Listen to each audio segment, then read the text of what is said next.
Luis একা ঘরে বসে আছে। বুকের ভেতর থেকে একটা অনুভূতি উঠে আসছে। সে ঠেকাতে চাইছে, কিন্তু পারছে না।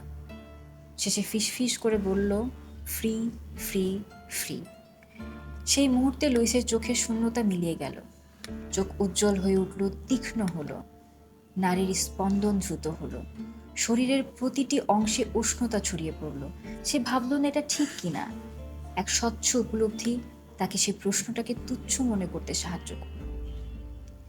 সে জানত স্বামীর শেষকৃত্যে যাবে। সেই শান্ত স্থির মুখ দেখে কাঁদবে। সেই কোমল হাত দুটো মৃত্যুর মধ্যে স্থির হয়ে থাকতে দেখে কষ্ট পাবে। কিন্তু সেই তিক্ত মুহূর্তের পরে দীর্ঘ ভবিষ্যৎ, যা সম্পূর্ণ তার নিজের। সে সেই ভবিষ্যৎকে স্বাগত জানাতে বাহু প্রসারিত করল। আগামী বছরগুলোতে তার জন্য বাঁচার মতো কেউ থাকবে না। সে নিজের জন্য বাঁচবে।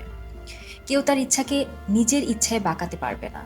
সে ভাবল, সে ভালো উদ্দেশ্যেই হোক বা খারাপ, লুইসের কাছে তা এক অপরাধ বলেই মনে হয়েছিল।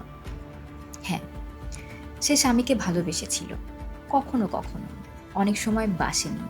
কিন্তু এই মুহূর্তে সেটা বড় কথা না। বড় কথা হলো free, body and soul free. সে ফিসফিস করে বারবার বলতে থাকলো। বাইরে বোন জোসেফিন দরজার কাছে হাঁটু গেড়ে বসে আছে। চাবির ছিদ্রে মুখ লাগিয়ে কাতর গলায় বলছে, লুইস, দরজা খোলো। তুমি নিজেকে অসুস্থ করে ফেলবে। ঈশ্বরের দোহায় দরজা খোলো। লুইস বলল, চলে যাও, আমি নিজেকে অসুস্থ করছি না। সে সেই খোলা জানালা দিয়ে জীবনের এক অমৃত পান করছিল। তার কল্পনা ছুটে বেড়াচ্ছিল ভবিষ্যতের দিনগুলোতে। বসন্তের দিন, গ্রীষ্মের দিন, নানা ধরনের দিন, সব তার নিজের। সে প্রার্থনা করল জীবন যেন দীর্ঘ হয়। মাত্র গতকালও সে ভেবেছিল জীবন দীর্ঘ হলে ভয়ঙ্কর হবে।